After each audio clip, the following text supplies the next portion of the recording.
Former President. Mr. President, kanina pa ho kayo tingin ng tingin sa amin. Hindi kayo, lagi kayo tumitingin sa kanan. Hindi ho kayo tumitingin sa kaliwa. Nagpapansinan na ba ho kayo ni Senator De Lima? Wala maganda dyan. Dito lang. Anyway, Mr. Chair. to be serious, Yes, on a serious Mr. note, Chair, I think, I beg Senator the Jinggoy, SP Senator Pro Rizal, Tempore to lead us in setting the tone that this is not a laughing matter. I'm Yes, not, Salamat, Mr. Chair. I was not joking. I was just, para ma-lighten lang yung mood, Mr. Chair. Anyway, on a serious note, Yes, okay. Mr. Continue. President, how do you assess the campaign against illegal drugs during your time, Mr. President? Do you consider it as a success, Mr. President? Mr. Senator, it is a continuing problem for the country and for the entire world. The drug problem is a very serious and pernicious, virulent ailment that the country is facing. Panahon ko and the previous presidents, yung panahon ko, hindi siguro ninyo nagustuhan, not you, yung the entire country, I am addressing the entire country. Baka hindi ninyo nagustuhan. But yun ang style ko. Sinabi ko nga, I tried to do the best that I could. Eh kung nagkulang ako, pasensya. Pero ang solusyon during my time was a call of duty of the president. Ako yun. Kasi ako yung presidente sa panahon ko. At hindi po ako nagkulang, Mr. Senator. Nag-warning ako lahat narinig ng Pilipinas. Huminto kayo sa droga. Bitawan ninyo, drop it. Kasi magkakaproblema talaga tayo. Pag nakita tayo sa isang kanto at hawak mo ang droga, problema na talaga yan. So, yun na, nagkakaroon tayo ng problema. May patayan. But it was not a state-sponsored killing. There was never an official order to the police and the military and to the agents of government to kill. Andyan si Senator De La Rosa. Wala akong sinabi na ganon kasi abogado ako. Ang sinabi ko, yung sinabi ko nung nagtuturo ako sa Police Academy, that in your fulfillment of duty, yung elements of self-defense would apply to you pag you are trying to arrest a person. Alam mo, ang trabaho ng pulis kasi, pag sinabi mong aarestuhin kita, hindi hinto dyan. The police must arrest and overcome the resistance para madala mo yung kriminal doon sa istasyon at mabok mo para makulong. Yan ang problema at naawa ako sa mga pulis. Hindi mo masabi, bitawan mo yung baril at pag hindi sumunod, sabihin lang ng pulis, o sige, bukas makita tayo dito, huwag ka nang magdala ng baril. Hindi yun ang tinuro ko sa kanila. Nagtuturo ako sa Police Academy. Yan, lahat yan sila dumaan sa akin. Yan, because yan ang turo ng sa College of Law. That's the law. Kung ano yung sinabi ko sa pulis, batas yan. Walang compromise dyan when you are arresting a person. If he resists, pag ayaw magpa-aresto, you have to overcome him. His resistance. Ngayon, pag lumaban, nagkaletse-letse, may baril, may magpatayan talaga. Kaya yan ang problema ng pulis, kaya naawa ako. Kaya ako rin nandito, guns, siguro, paano na rin ng God sent yung invitation ninyo. Naawa ako dito sa mga pulis na tinatawag ninyo at inaano ninyo, yung trabaho ng pulis kasi involves personal contact.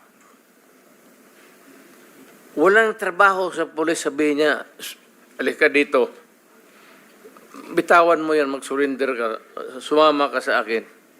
It is always a confrontation, and if the other guy is armed, there will always be kamatayan or injuries. Mr. President, if I may... Yes, sir. Kasi napapanood ko kayo sa TV, nung hindi pa ho ako senador, during your term, na meron ho kayo sinasabi, uubusin ko kayo, papatayin ko kayo. Ano po ibig sabihin? Sino po yung uubusin ninyo? Sino yung papatayin ninyo? Ito ba yung mga user, mga pusher ng illegal drugs? Yes, sir. Lahat. Hold-upper, kidnappers. Hindi lang sa drugs? Hindi lang droga, sir. Lahat po. When I was mayor, kalaban ko lahat ang criminals. Huwag naman yung mga staff. Wala akong pakialam dyan. Yung mga cheke-cheke. Yung mga kidnappers, sa Mindanao po, marami yan. At yung mga lawless elements doon, when they go on a rampage, they take over the entire municipality. I-hostage na lang yung municipality, yung bangko lahat doon, hino-hold up, at yung police hindi makagalaw kasi nakapalibot sila and there are civilians. And they cannot start a war because the civilians eventually will be killed in the process. Pati sila. Nung sinabi niyo pong uubusin ko kayo lahat, papatayin ko kayo lahat, ito ba ho yung naging resulta kaya marami hong naging patayan, Ginoong Pangulo? Literally, yes. So, pero wala ho kayong inuutos sa mga dating chief of police ninyo, Sir. chief of PNP na pumatay? Warning lang na, istorya man lang yan, sir. Chismis lang ho? Alam mo, pagka mayor ka o presidente ka, pag sinabi mo, hoy, huminto kayo dyan, masama yan, illegal yan, walang mangyari sa syudad mo. Pag sinabi mo, ina kayo, huminto kayo, papatayin ko kayo. Pag hindi sila huminto, of course, the police would come in. Sabihin ko sa police, pag naghawak ng baril, ito yan sila, dumaan yan sa Davao lahat.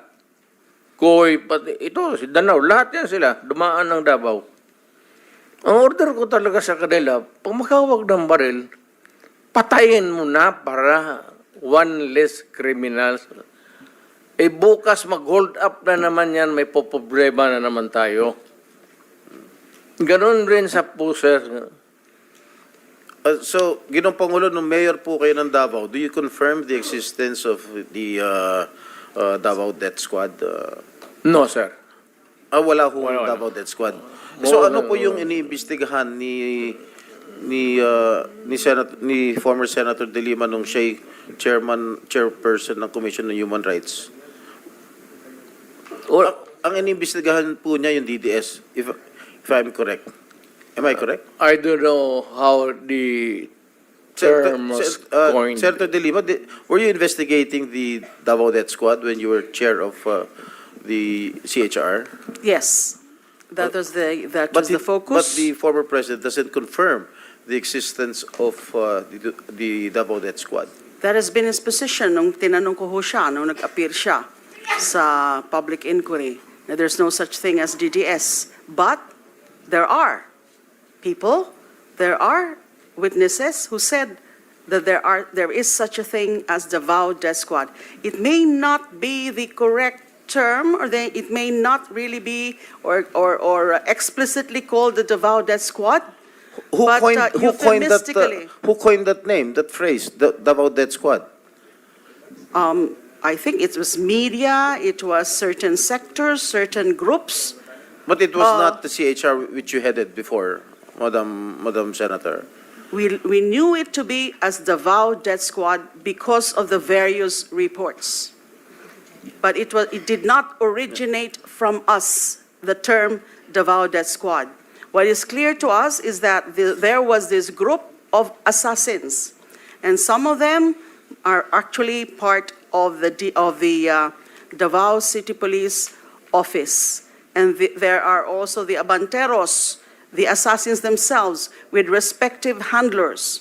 And already, Mr. Matobato and Mr. Yeah. Las Cañas. If I may cut you, Madam Senator, may quick interjection on those, Senator. Okay, our rules on interjection, ganito ha, I will have to ask the permission of the senator who has the floor Yeah, if okay you lang. want. And then, please limit it to maximum of 2 and very related to the topic that we're discussing, okay? So, Kahit one lang, Mr. Chairman. 1 or 2. Kaya, One lang. you want to? Yes, yes, okay, please. Senator Risa Ontiveros is recognized. Salamat kaayo, Mr. Chair, and salamat sa SP Pro Tempore. Very quick, at the proper time, and this is related to the line of questioning of the SP Pro Tempore right now. At the proper time, I will ask the Chair's permission to play a never-before-played video that precisely talks about the Davao Death Squad, exactly related sa line of questioning ng SP Pro Tempore at this moment, Mr. Chair. Salamat, May isa SP pa. Pro Tempore. May isa pa. Salamat If kaayo, you- Mr. If you Chair. permit it, Okay, okay. Senator Bato. Yes. Senator, may I Yes, sir. Go ahead. interject? Lahat itong sa right side ko, dumaan ito ng Chief of Police Director. Puro commander ng death squad yan.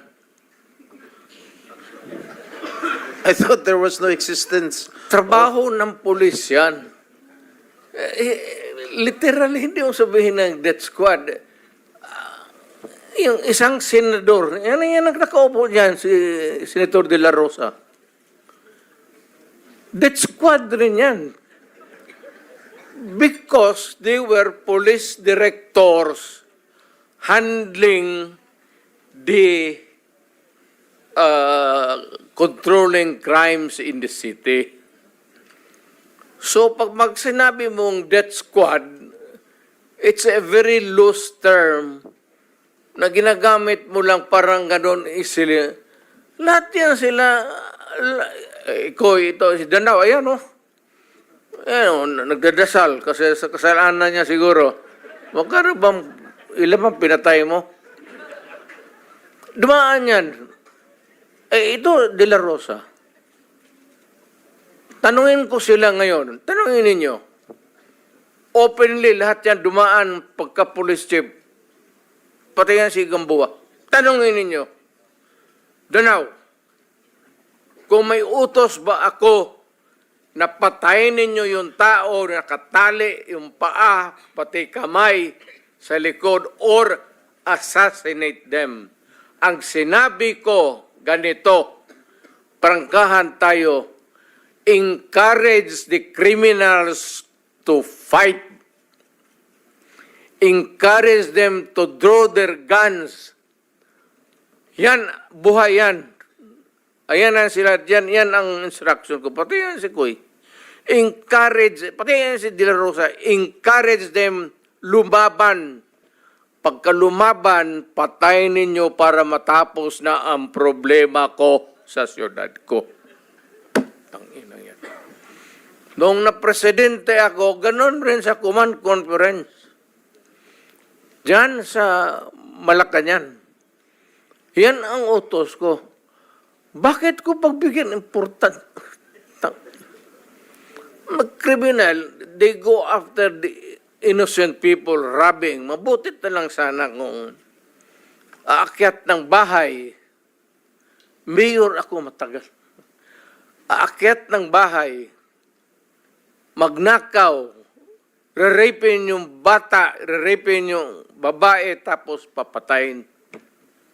Kung ikaw ang mayor, how do you deal with the problem? Ano Mr. kaya ang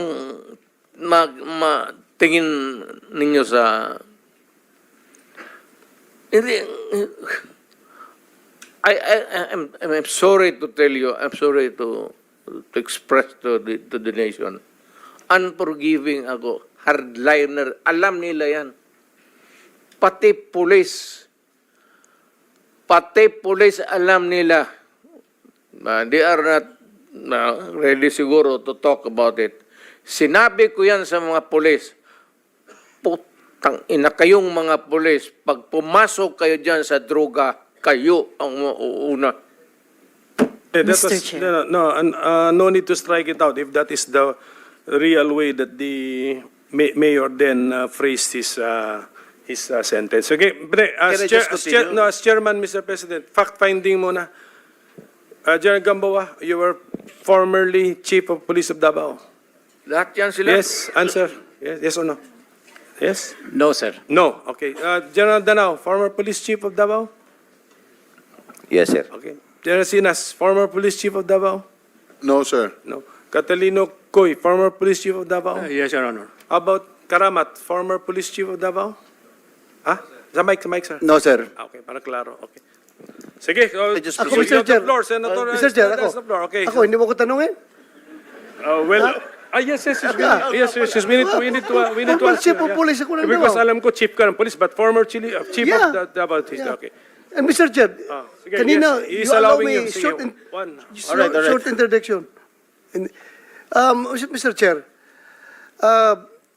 yung DDS, yung term ng DDS, siguro sa amin dito, Danao, General Coy, General Gamboa was never a chief of police but na-assign yan sa Davao sa Police Regional Office 11. Ako, assign ako ng Davao as City Director. At doon ako nagsimula yung career ko sa Davao City. Just this weekend, Mr. Chair, in-interview ako ng mga media ng Davao nung umuwi ako. And harap-harapan, sinabihan ko sila, kayo kasi, mga media ng Davao, kayo nag-imbento nung term ng Davao Death Squad. Pag may namatay, binabalita kagad niyo, Davao Death Squad, Davao Death Squad. Kayo ang nag-imbento ng term na yan. Sabi ko sa media ng Davao. And later on, one of the media ng Davao, dinibunk yung aking statement. Sabi niya, sir, with due respect, bago namin yan na-create, yung term na yan ng Davao Death Squad, meron kasing isang namatay, sir, may isang namatay, binaril, may nakalagay doon na placard na Davao Death Squad. Kaya doon nag-start yung paggamit namin ng term ng Davao Death Squad. So therefore, sabi ko, okay, I will correct my statement. Hindi kayo ang nag-imbento, but kayo ang nag-propagate ng word na yan. So yun na, lumaki na, nagiging ginamit niya. Pag may binaril, sabihin kagad, Davao Death Squad. Kahit na binaril ng dahil jealousy ang motibo, or kaya malaking utang, nakadispal ko ng pera, binaril, DDS kagad ang pinapalabas na term. So, yan na, lumaki na yung pangalan na Davao Death Squad, Mr. Chair.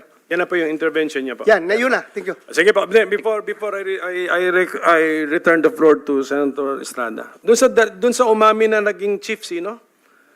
Chief Catalino Coy, naging chief ka. Danao, naging chief kayo. Do you mind or don't you mind having been called as the head of the Davao Death Squad by the former president? I think he's just joking, sir. Okay. Pero kagaya nga po ng sinabi ng ating mayor, sir, in my stint of almost 3 years as the city director of Davao, 3 years. wala po talaga yan yung sasabihin na you kill him, you kill. Wala pong ganun, sir. So it's just a matter of taking things on your hand. If you will take it literally, yung sinasabi niya sa media. Kung ano yung sinasabi niya ngayon, sir, yun na yung sinasabi niya. Pero yung kamong sasabihin niya na, o Danao, patayin mo sa ganito, there's no such thing, sir.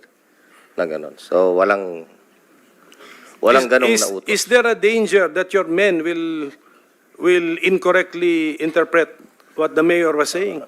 Well, nung panahon ko, sir, as city director, I don't deny, sir, that there were some killings. Pero talagang, ang tao ko, sir, ilan din ang na-hospital dyan. Even in my term as my regional director of 4A in NCRPO and MPD, on record yan, sir, nasa hospital. Hindi lang, sir, nasa hospital, kundi namatay yung pulis natin. So, anong gagawin, sir, ng pulis pag ikaw ang nasa sitwasyon namin, sir? Are we going to allow just to kill the PNP there? So, siguro, sir, maging emotional man tayo rito, sir, pero kami po mismo is nasa front line in enforcing the law. Pero there's no such thing as sabihin na patayin mo lang si ganito, no. Walang ganon, sir. Sige. Can we hear from Catalino Cuy? Thank you, Mr. General? Chairman. Yes, General. I mind very much me being associated with the DDS because during that time when I was the city director of Davao, it was really a problem for us, especially the unsolved killings. Actually, we had a case in Ombudsman because of that, because of command responsibility. It is really a challenge for the PNP to investigate those cases because even the relatives of some of the victims refused to cooperate. And we believe also, and there was a suspicion that there were really some PNP personnel and even some civilian individuals who are involved in those incidents. Thank you, sir. Okay, Senator Jingo, you have last 5 minutes. Thank you, Mr. Chair. You want something? Yes, Mr. Chair, with the indulgence of the SP Pro Tempore. Says Senator Risa. Opo, Mr. Chair, kasi siguro napansin, pati ng former president, yung shock ng lahat. Bakit, sir, yan ba ang trabaho ng pulis? Na pumatay ng mga suspected criminals? Sir, yung mic nyo. Pag dumaban.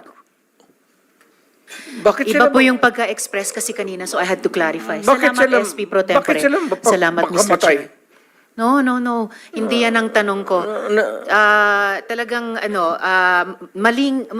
napaka hindi magandang impression po ng mga statements kanina. Kaya I appreciate the candor of Yusek Cuy at pati kanina ni General Danao. Look, ma'am, about it. may I Salamat tayo, Mr. interrupt Chair. you I'm done, Mr. Chair, for now. kindly? Go ahead, sir. Itong mga to, ma'am, galing ito ng mga sa Academy PMA. Hindi ito mga bubo. Hindi rin ito papayag na utusan mo ng illegal. Doon yan sa academy nila, sa PMA, they are from there to, yung ano talaga yung batas. Kaya pag inutusan mo yan, sabihin mo, patayin mo, sabihin, sir, mukhang hindi pwede yan, sir. I tried. Ako mismo, I tried.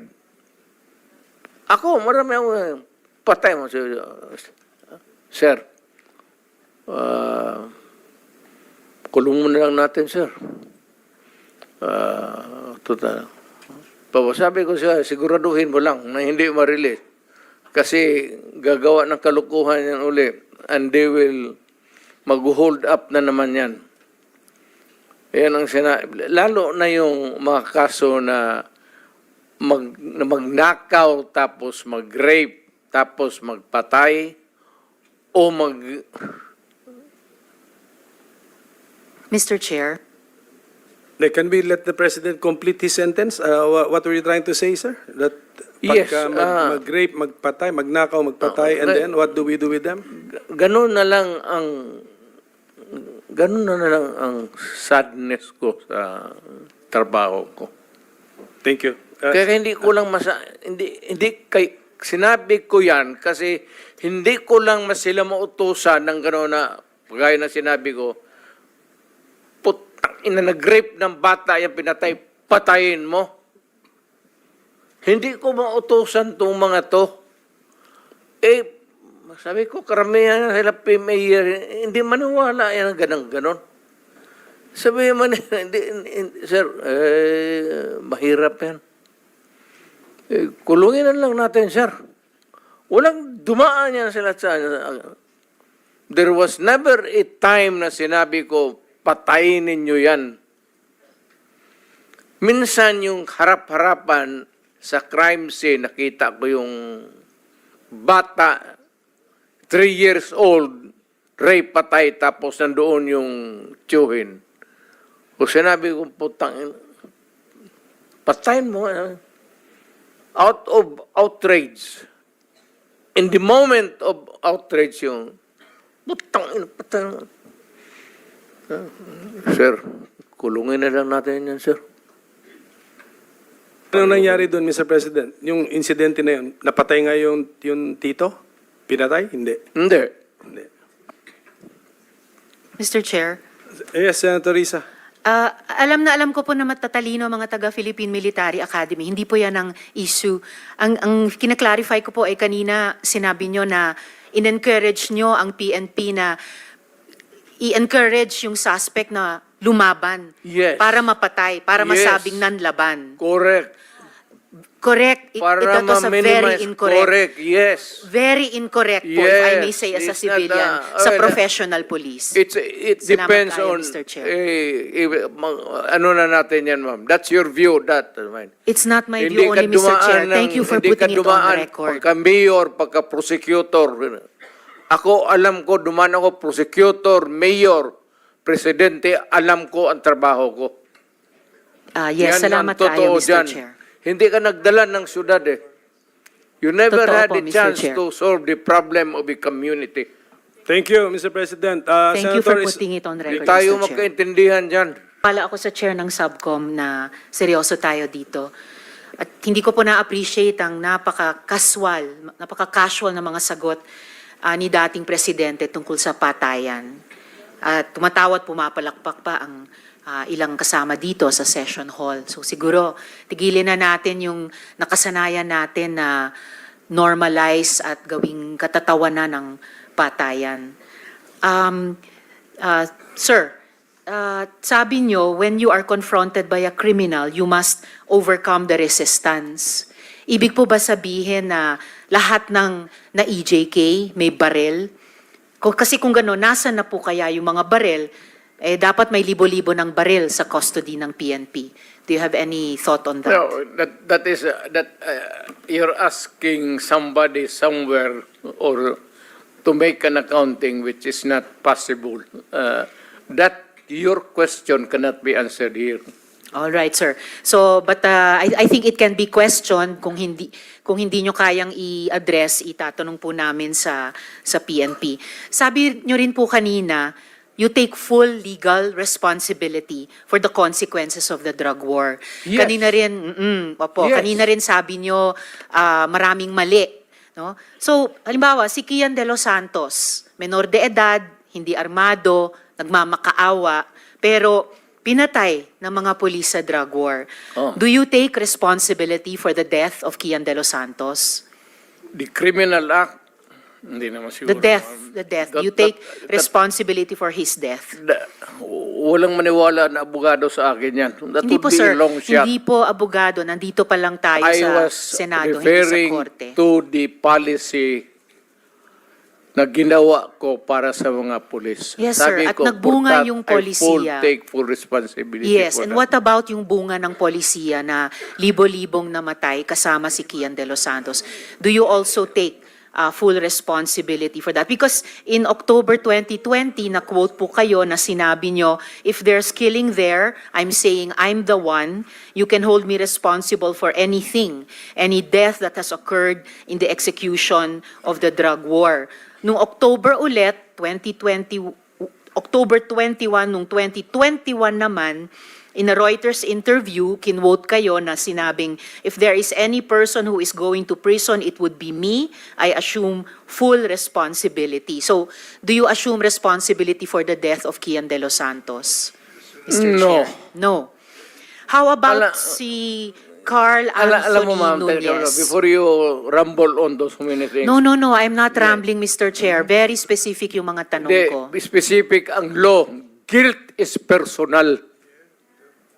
Tanong ka muna ng abogado. Okay lang po. Kayang-kaya kong magtanong sa abogado. Sige, tanong ka itanong muna ko ngayon po. before we proceed. No. Hindi tayo I magkakaintindihan have prepared dito. these questions with my Guilt legislative is staff. personal. Yes, it's very personal. Hindi So, mo pwedeng ipasa sa iba yan. no, hindi po ito pagpasa. Ah, Iniimbestiga kaya nga. po ng Blue Ribbon yung war on drugs at yung naging bunga na extrajudicial killings dyan.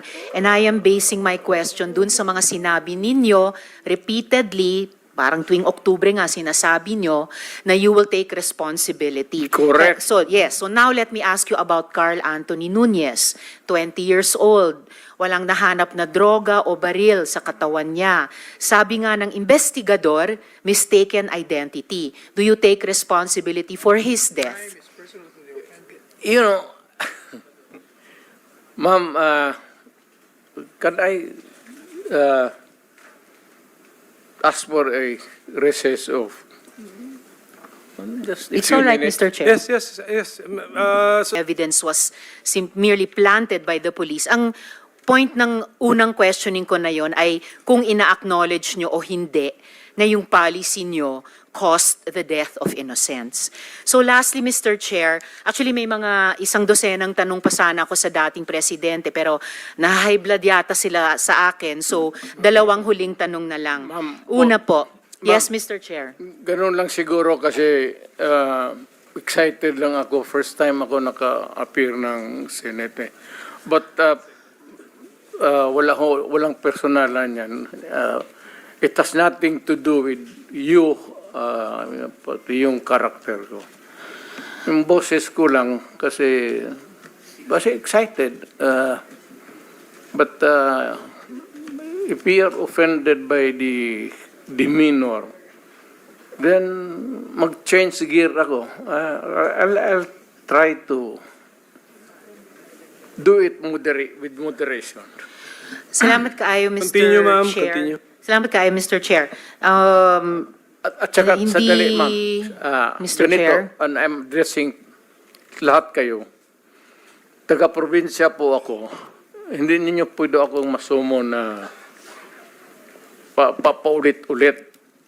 Pag ginawa ninyo yan, isnabin ko kayo.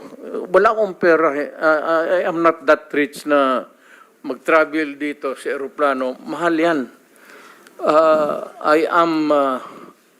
nabubuhay ako sa retirement pay ko.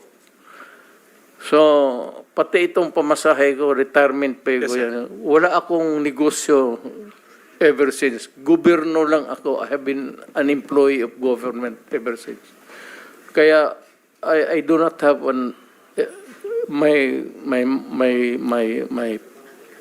my public life is open to everybody.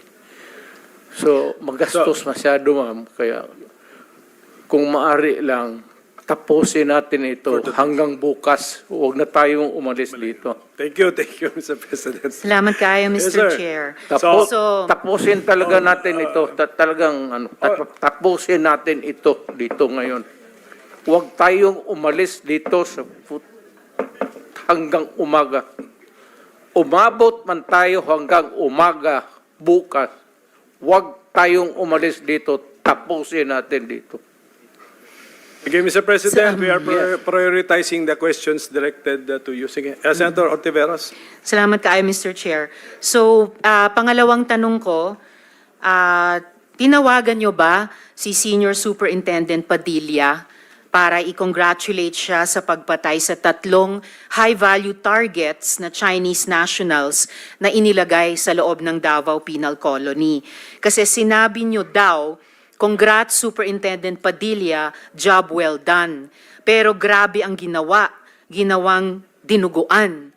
Do you confirm this, Mr. Chair? You call Padilla now because he is lying. I do not know him, and I do not have to congratulate this policemen and soldiers. Trabaho ninyo yan.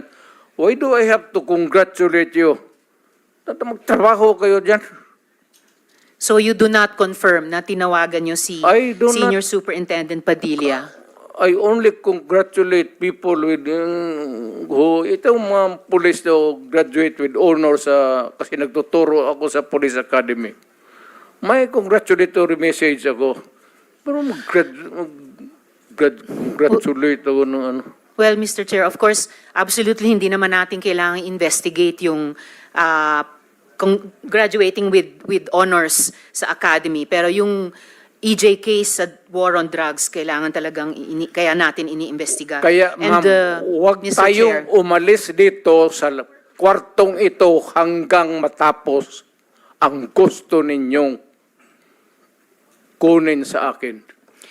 well, Mr. Chair, so yung huling tanong ko for today, for the record, Bakit ano po?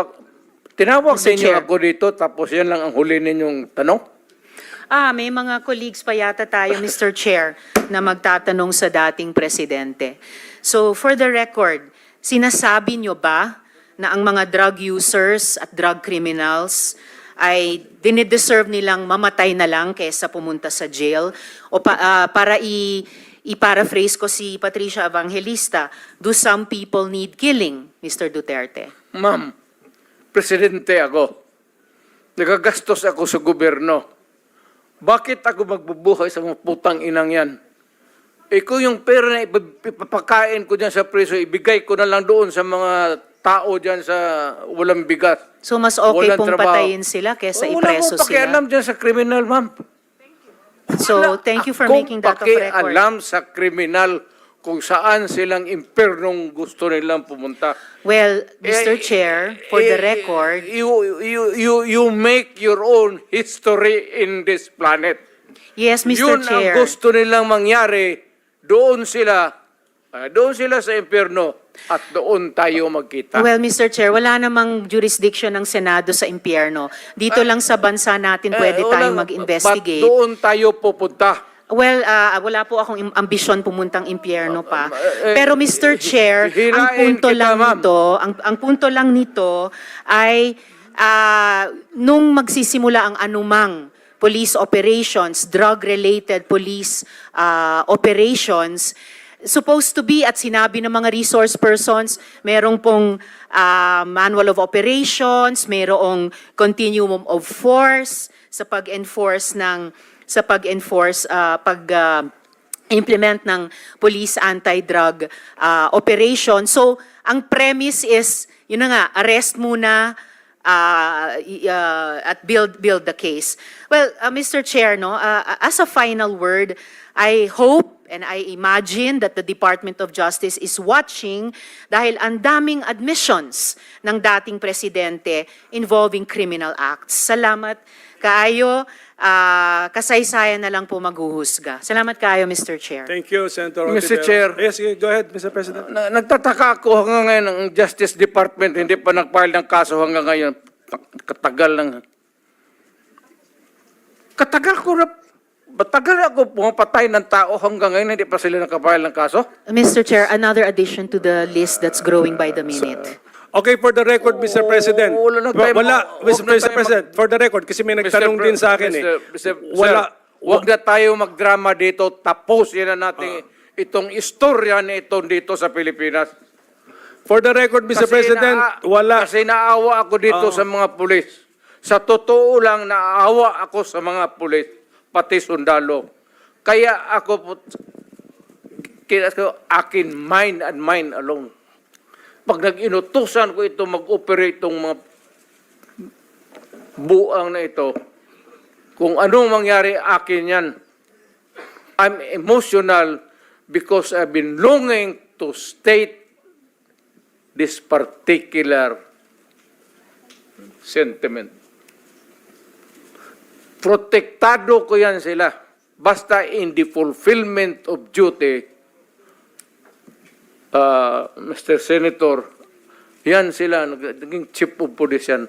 Protektado ko ang police pag nagtrabaho in the fulfillment of duty.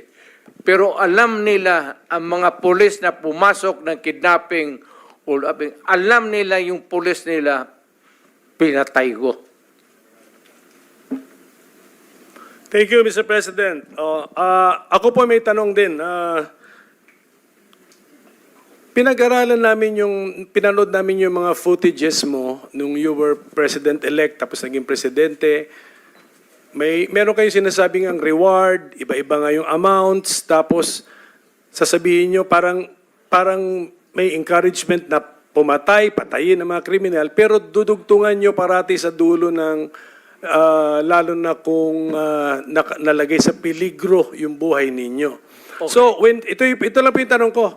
So, when you were president, hindi nyo ba po concern na malito yung mga nakikinig sa'yo, na kausap mo mga law enforcers, na may maniwala, lalo na dun sa first part ng sinabi mo at na-confuse na sila sa... Kasi paliko-liko po yung mga pronouncements po ninyo, Mr. President. When you were president, were you not concerned that you will be misinterpreted? Hindi, kasi matagal akong instructor ng pulis eh. Dumadaan ito sa psychiatric,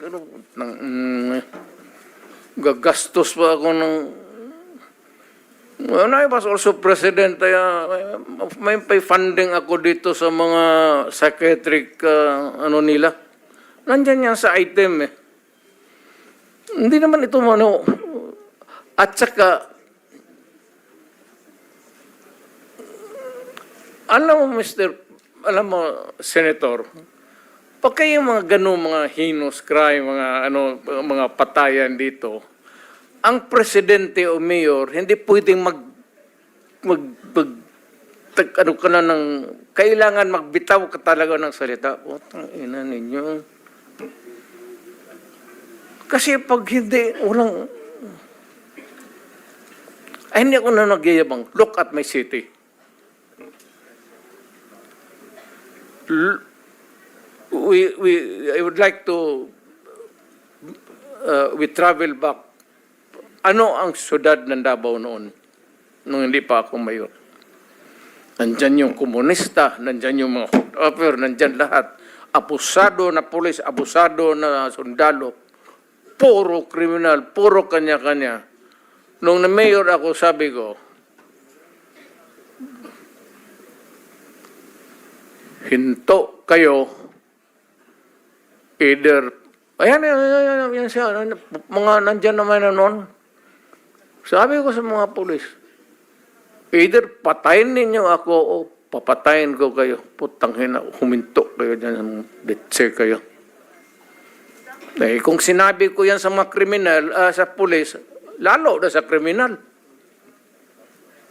Pero yung mga pulis na nag-kidnap, sumali sa hold-up, mga tao nila, pinatay ko talaga.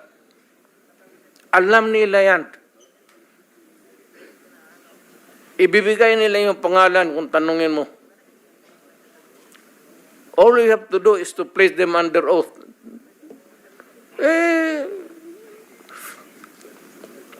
Sinabi ko sa kanila, pati kayo pag hindi ninyo madisiplina yung mga tao ninyo.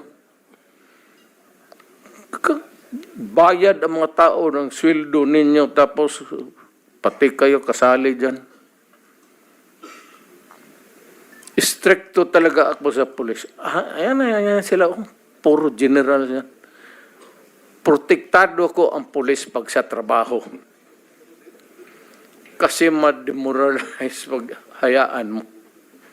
Alam mo ba, Senator, nung mayor ako, ayan, puro dumaan ng Davao yan, puro naging chief of police yan. Pagka ang pulis